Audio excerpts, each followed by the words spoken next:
Hi, I'm John Cate, lead singer and songwriter of the Van Gogh Brothers, on behalf of the Music Museum of New England, a nonprofit enterprise dedicated to capturing the popular musical history of New England. With me today is Ryan Walsh, founder of the Americana band Hallelujah the Hills and author of Astral Weeks, A Secret History of 1968, which chronicles Van Morrison's time in Boston during that period, as well as the evolution of music and culture in Boston during that time. Hi again, Ryan. Hello. So in our final segment, which I entitled The Red Sox versus the Yankees, I wanted to talk a little bit about Van's rejection of Boston for New York. Right. So, well, I mean, go ahead. Yeah, no, you go, and then I've got a couple of questions I wanted to pose around that. I don't view it so much as a rejection as I think this was always a stopover for him. I don't think he ever put any roots down here, but it was an important place and time for him because, you know, it's the reinvention of the sound in his career, is the second part of his career, essentially. So, you know, New York is where they cut records. Boston had very few professional recording studios. You know, Ace Recording Studio, where they do some demos and the famous audition happens for Warner. They're used to cutting commercial jingles and placing recording equipment in cheating spouses' cars. They're not used to cutting albums like Astral Weeks. So Boston, for many reasons, was not the place to be as a pro musician, you know? Right. Yes, and that remains true today in some respects. Boston never became sort of a media center for music, if you will. Well, I mean, it's different today in that almost there's a lot of wonderful recording studios, pro recording studios, and mastering facilities in Boston. But the simple answer is location, I think, matters. Geographical location matters less and less. Mostly because of the internet. You can be in the middle of nowhere and really compel people with whatever content you want to make because it can reach the whole world with very true. You know, so that kind of, you got to go to New York or you got to go to LA if you want to make it. That's for music, I think, died down quite a bit. Yeah, that's true. That's very true. Can you talk a little bit about Van's relationship with John Sheldon? You know, John Sheldon was a teenage kid, and Van was, you know, probably 5 or 6 years older than him, and they were in a band together for a while. You know, remind us of how they met and what John played, what instrument John played. Yeah, John is a guitar player. He learned guitar from James Taylor, and he wanted to really rock. And John's in that middle, the three distinct Van Morrison controversy lineups in Boston. And that middle one, Sheldon's in, and Sheldon is really trying to push them into something akin to like a punk band. Sheldon wanted to rock and go crazy on guitar. And eventually Van, you know, has that dream and says, we're going all acoustic. And Sheldon is kind of bummed out. And when he's asked, I get Sheldon's memory is that Van asks him to go to New York with him, but he had school. He had to go back to high school in September, so it was never a question for him. And then years later, he had to go back to high school. High school, yes. Right. But years later, a junior or a senior? I don't know, but it's a crazy detail to me. And then years later. Heard Astral Weeks and loved it, but at the time wasn't interested in making that kind of music particularly. So that's really interesting if you think about it, right? You think about Gloria by Them, which is a pretty rocked out tune.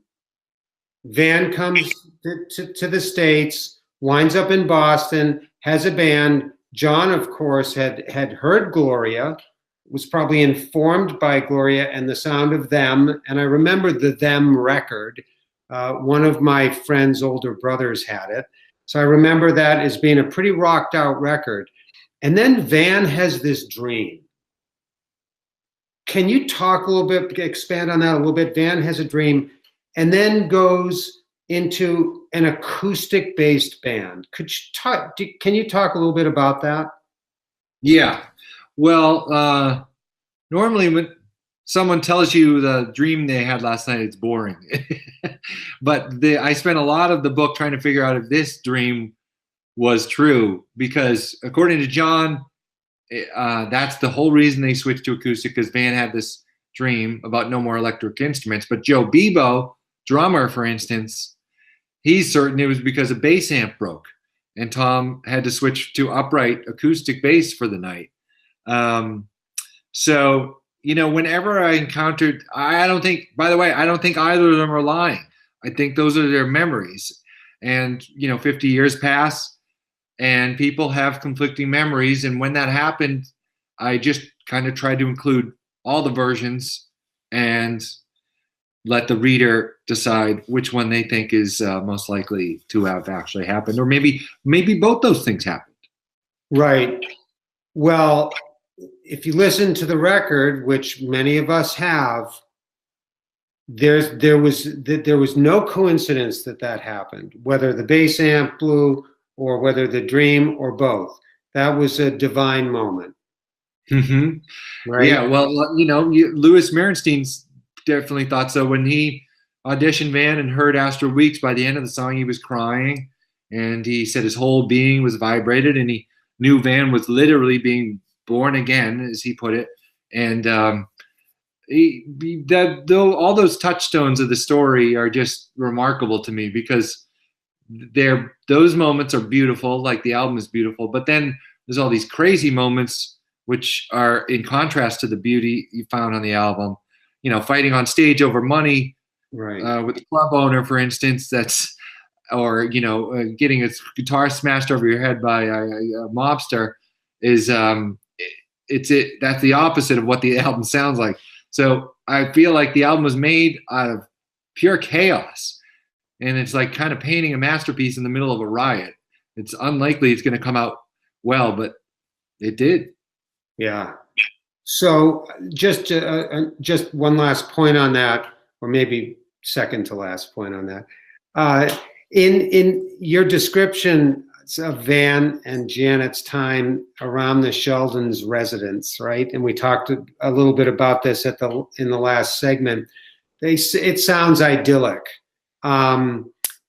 Is there any insight into do you have any insight into whether Van maintained any kind of relationship with the Sheldons after he left Boston? No, I don't think so. No. Okay. Like I said, John, went back to school. He joined that band Bead Game, which is part of the Bosstown Sound group of band names you always see. And then had a wonderful long solo career, wrote some great songs for James Taylor that Taylor recorded. But as far as I know, no, I think that's the end of the Morrison Sheldon story. It would have been different if that mom had said, yeah, sure, moving to the second floor. Yeah, everything I'd hoped for, right? Yeah. I guess in the final piece of this, before we get into the the more or less the showdown in New York, or not a showdown, but the final chapter. Is there any other insight that you can offer as to whether Van felt a part of the music community in Boston, or more like an outsider that might account for his sort of rejection of Boston as part of his history? And let me rephrase that. It seems like you don't hear anything from Van about his time in Boston. You just don't hear it. And as you pointed out in our last segment, he has grabbed musicians from Boston. He's come back here over the years to get musicians, but you don't hear about Boston as being part of Van's story. It's a surprise to many of us. Do you think that the reason for that is that he felt like an outsider, or what do you think is sort of at the root of that? I'm not sure. I don't know. I mean, I'm real bad at guessing Van Morrison's motivations. Okay, that's yeah. But I would say, the book chronicles how the folk scene was dying, the acoustic sound was dying, and psychedelic rock was really all the rave at the time. So the music he was interested in making at the end of that summer is in direct opposition to that.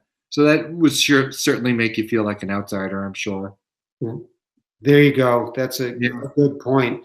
In a way, though, didn't Van bring the music here back to where it started? If you think about it, on that record. Well, yeah. It sounds more like the folk revival than it does psychedelic rock. That's what I mean. It doesn't sound it, but then again, it sounds like its own genre too. It doesn't. It sure does. There's nothing like it, you know. So maybe you could just give us, without giving away any crescendos, but you could just tell us a little bit about Van left Boston to record in New York, and right. and there was a contractual piece of that, and that was basically it for Van Boston and that period of time. Can you just encapsulate that bit of history for us here? Well, yeah, I mean that the book is kind of a quest to figure out if the time and the musicians he played with here were important to the sound of Astral Weeks, to the development and the rebirth of his career. And I spent a lot of the book trying to track down these Peter Wolf recordings he made of Van Morrison controversy at the Catacombs. Right. And all I've been saying, to not spoil it for people who haven't read it yet, is that storyline has a satisfying conclusion. And it was just it's been an honor to write about all these interesting people and musicians, and I'm glad people are enjoying it, and in Boston and beyond.